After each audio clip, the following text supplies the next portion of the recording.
അപ്പോൾ ഇന്ന് നിങ്ങൾക്ക് പരിചയപ്പെടുത്തുന്നത് ടിഷ്യൂ കൾച്ചർ വാഴയാണ്. ഇത് എനിക്ക് കിട്ടിയ എവിടെ നിന്നാണ്, എങ്ങനെയാണ് നടുന്നത് എന്നൊക്കെയാണ് നിങ്ങൾക്ക് പറഞ്ഞുതരാൻ പോകുന്നത്. ടിഷ്യൂ കൾച്ചർ വാഴകൾക്ക് അത്യുൽപാദന ശേഷിയും നല്ല രോഗപ്രതിരോധ ശേഷിയും ഉണ്ടാകും. പല നഴ്സറികളിലും പല വിലയ്ക്കാണ് ഈ ടിഷ്യൂ കൾച്ചർ വാഴകൾ വിൽക്കുന്നത്. ഇതെനിക്ക് കിട്ടിയത് നമ്മുടെ തന്നെ സർക്കാരിൻ്റെ കൃഷിഭവനിൽ നിന്നാണ്. ഇപ്പോൾ കൃഷിഭവനിൽ 5 രൂപ നിരക്കിൽ ഈ തൈകൾ കൊടുക്കുന്നുണ്ട്.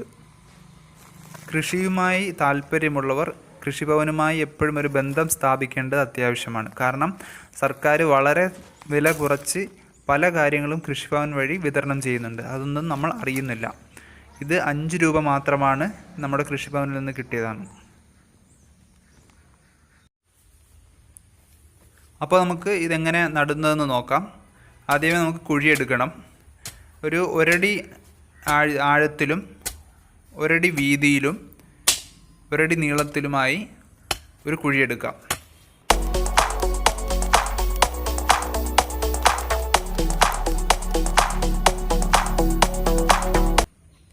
ഇനി അതിലേക്ക് കുറച്ച് വെള്ളം ഒഴിച്ച് നിർത്താം. ഇപ്പോൾ നമ്മുടെ മണ്ണ് കുറച്ച് നല്ലപോലെ നനഞ്ഞ് നമ്മളത് വെക്കുന്ന തൈകളുടെ വേരൊക്കെ നല്ലതുപോലെ ഓടാനുള്ള ഒരു പരുവത്തിലേക്ക് മണ്ണ് മാറും.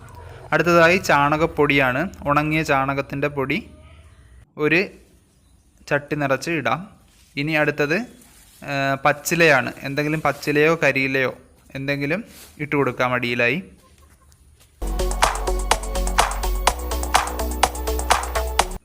അടുത്തതായി അയിലയിട്ടതിന് മുകളിലായി കുറച്ച് ചാരം, നമ്മുടെ വീട്ടിലുള്ള ചാരം ഇട്ട് കൊടുക്കാം.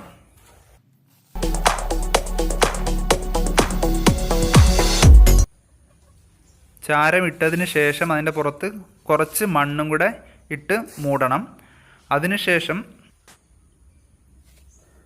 അതിനുശേഷം അതിലേക്ക് ഞാനിപ്പോൾ ഇടുന്നത് കമ്പോസ്റ്റാണ്.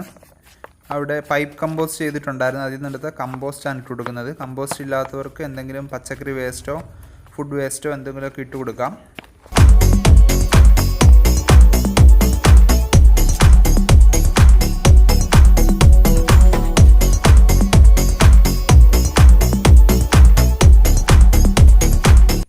ഇനി നമുക്ക് ഇതിൻ്റെ പുറത്തേക്ക് മണ്ണ് ഇട്ട് കൊടുത്ത് മൂടാം.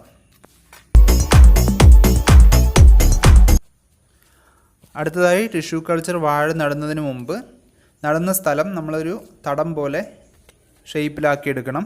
അതിന് ശേഷമാണ് നമ്മൾ നടുന്നത്.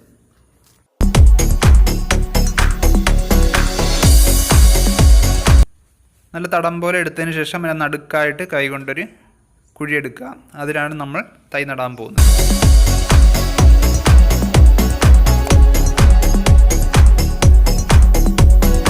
ടിഷ്യൂ കൾച്ചറിൻ്റെ വാഴയുടെ കന്നെടുത്തിട്ടുണ്ട്. ഇനി വേര് പൊട്ടാതെ കവർ നല്ലപോലെ റിമൂവ് ചെയ്യുക.